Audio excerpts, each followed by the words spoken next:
জনগণ আসসালামু আলাইকুম। গত 3 জুলাই 2025 তারিখ মুরাদনগর বাঙ্গরাবাজার থানা ইন অধীনে করিবাড়ি গ্রামের কিছু আওয়ামী লীগপন্থী দূষর এবং স্থানীয় কিছু সন্ত্রাসী ও দুষ্কৃতিকারীদের দ্বারা একই পরিবারে 3 জনকে নির্মমভাবে পিটিয়ে এবং কুপিয়ে হত্যা করা হয়েছে। আমি সেই পরিবারের একজন সদস্য। একই ঘটনায় আমি নিজেও মারাত্মকভাবে জখম ও আহত হয়েছিলাম। আপনারা হয়তো গণমাধ্যমে তা দেখেছেন। এক অসহায় নারীর মাথায় অসংখ্য কূপের জখম এবং শরীরের অসংখ্য আঘাত করা হয়, যা মৃত্যু শয্যায় যাওয়ার অবস্থা হয়েছিল। সেই হতভাগ্য অসহায় নারীটি আমি নিজেই। আমাকে আল্লাহ হয়তো প্রাণ ভিক্ষা দিয়েছেন বলে বেঁচে আছি। একই সাথে এটিও বলতে চাই, আমার মা ভাই বোনের নির্মম হত্যার সাথে জড়িতদের বিচার দেখার জন্য হয়তো আল্লাহ আমাকে বাঁচিয়ে রেখেছেন। জানি না এমন নির্মম হত্যার বিচার দেখে যেতে পারবো কিনা, কারণ প্রতিনিয়ত হুমকির মুখে আছে আমাদের বেঁচে যাওয়া সকল সদস্যরা।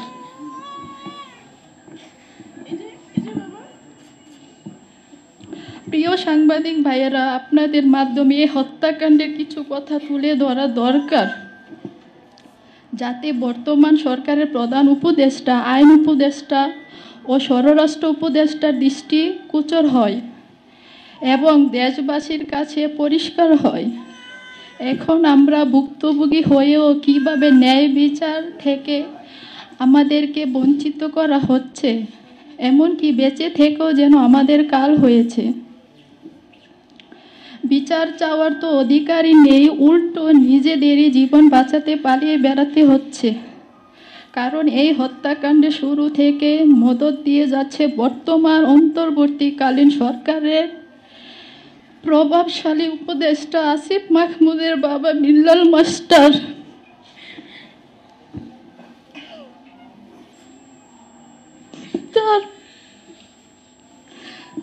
তার প্রভাব এবং সাহসে এমন হত্যাকাণ্ড চালিয়েছেন শিমুল চেয়ারম্যান ও তার দূষররা।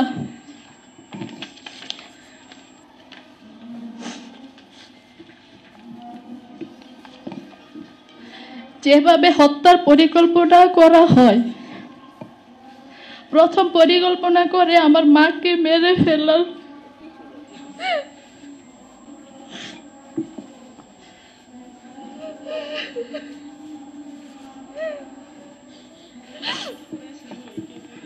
পরে প্রশ্ন আসে ওনাকে মারলে তার ছেলে মেয়েরা বিচার পাতে হবে, তাই পরিবারের সবাইকে মেরে ফেলার সিদ্ধান্ত হয়। আমি জানি না আমার বক্তব্য আজকে শেষ করতে পারবো কিনা।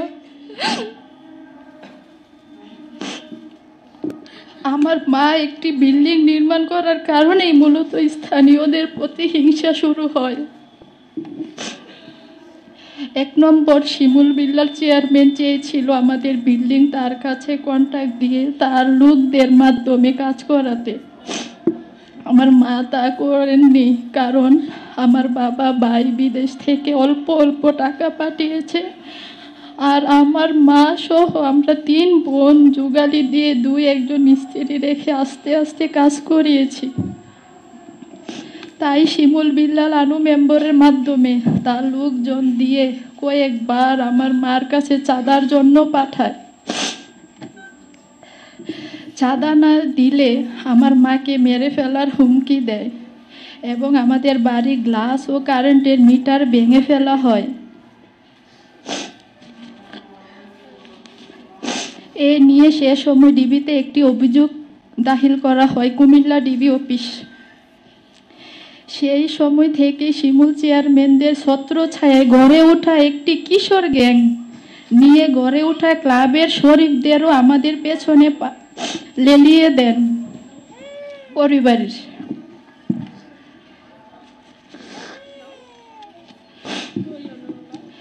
শরীফ চেয়েছিল তার সংগঠনের লোকের কাছ থেকে ইট নিতে, না নিলে প্রতি এক গাড়ি ইট থেকে তার সংগঠনকে 500 করে টাকা দিতে হবে। এ চাঁদার কিছু অংশ বাচ্চু মেম্বার পাবে। আমার মা তা দেয়নি, কারণ আমার মা আনসিজনে ইট বাটাকে টাকা দিয়ে রাখত এবং সিজনে ইট আনত। স্থানীয়ভাবে আমাদের পরিবারের মানুষ, বিশেষ করে আমার মা ছিলেন জনপ্রিয়। স্থানীয় ইউপি নির্বাচনে 2 বার মহিলা ভাইস চেয়ারম্যানে উনি পদে নির্বাচন করেছিলেন। বিএনপি সমর্থিত হওয়ায় বিগত আওয়ামী লীগ সরকারের সময় এই সন্ত্রাসীরা আমার মাকে বিজয়ী হতে দেয়নি। উল্টো জনপ্রিয়তার ঈশান্বিত হয়ে তখন থেকে হয়রানি করার জন্য বিভিন্ন মামলা দিয়ে আসতেছিলেন, এমনকি মানহানি করার জন্য মাদকের মতো মামলাতেও আমার মায়ের নাম দিয়ে বদনাম করার উপচেষ্টা করে আসছিলেন। কারণ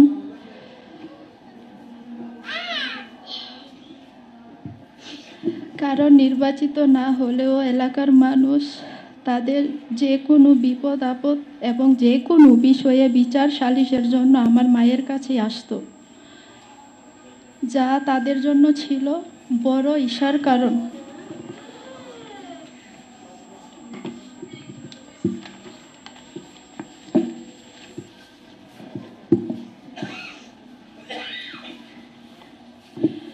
যেভাবে মোমো তৈরি হয় হত্যার করার হল। হত্যাকাণ্ডের ঘটনার একদিন আগে মোবাইল চুরি ঘটনা নিয়ে শুরু হট্টগোল। রবিউলের ঘরে মোবাইল চুরির কারণে একটা ছেলেকে আমাদের বাড়ির পাশে একটি দোকানে বেদরভাবে মারধর করা হলে তার বাবা এসে তাদের থেকে কোনোভাবে তার ছেলেকে বাঁচাতে না পারে আমার মায়ের কাছে এসে সাহায্য চায়। তখন আমার মা সেখানে গিয়ে তাদেরকে বলে, চোরটা যদি মরে যায় তাহলে আমরা আশেপাশে সবাই ফেঁসে যাব, হয় তাকে ছেড়ে দাও, না হয় পুলিশে দিয়ে দাও।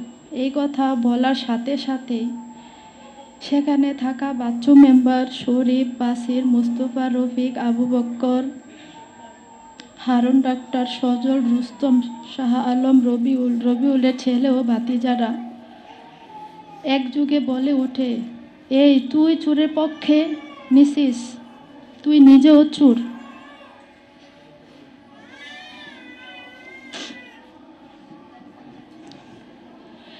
এই বলে মায়ের উপরও চওড়া হয়। আমার ভাই তা শুনে দৌড়ে যেয়ে আমার মাকে উদ্ধার করে নিয়ে আসে। এদিকে সেই চোরকে সেখান থেকে নিয়ে অন্যত্র চলে যায় শরীফের লোকজন। ছেলের খোঁজ না পেয়ে চোরের বাবা বাঙ্গরা বাজার থানায় অভিযোগ করলে বাচ্চু মেম্বার রবিউল ও শরীফের লোকজন আমার মাকে সন্দেহ করে যে আমার মা তাকে সহায়তা করেছে। এই অভিযোগে 2 জুলাই রাতে করিবাড়ি গ্রামের তারু মিয়ার বাড়িতে শিমুল বিল্লাল চেয়ারম্যান, আনু মেম্বার, মতিন এর উপস্থিতিতে বাচ্চু মেম্বার রবিউল ও শরীফের আহ্বানে এক গোপন বৈঠক হয়। সেখানে প্রথমে আমার মাকে মেরে ফেলার সিদ্ধান্ত নেয়। পরবর্তীতে আমরা বিচার প্রার্থী হব এই ভয়ে আমাদেরকেও শেষ করে দেওয়ার সিদ্ধান্ত নেয় তারা। এখানে বেশ কিছু টাকা লেনদেন হয় এবং কিছু খুনি ভাড়া করা হয় হত্যাকাণ্ড ঘটানোর দায়িত্ব নেয়।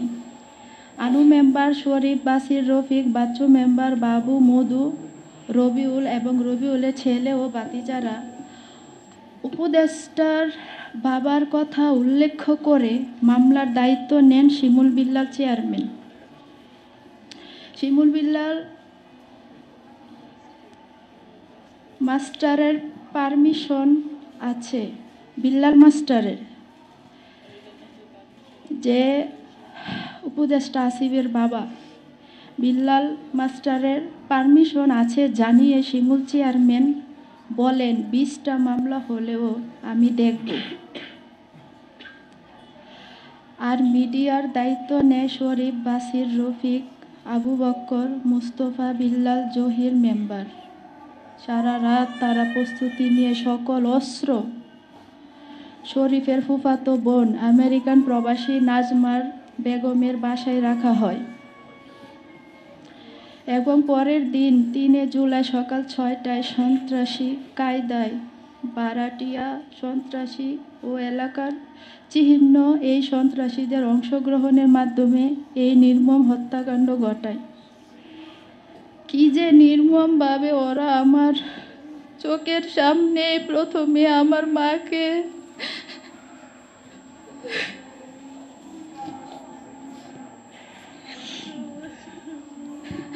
এরপর আমার ভাই ও বোনকে মেরে ফেলে, যা বাসায় প্রকাশ করা যাবে না। আমার নিজের চোখের সামনে আমি আমার মাকে বাঁচাতে পারিনি। আমি নিজে বাঁচার জন্য আমি একটা ঘর থেকে আমি নিজের চোখে দেখছি আমার মাকে কতটা নির্মমভাবে মেরেছে।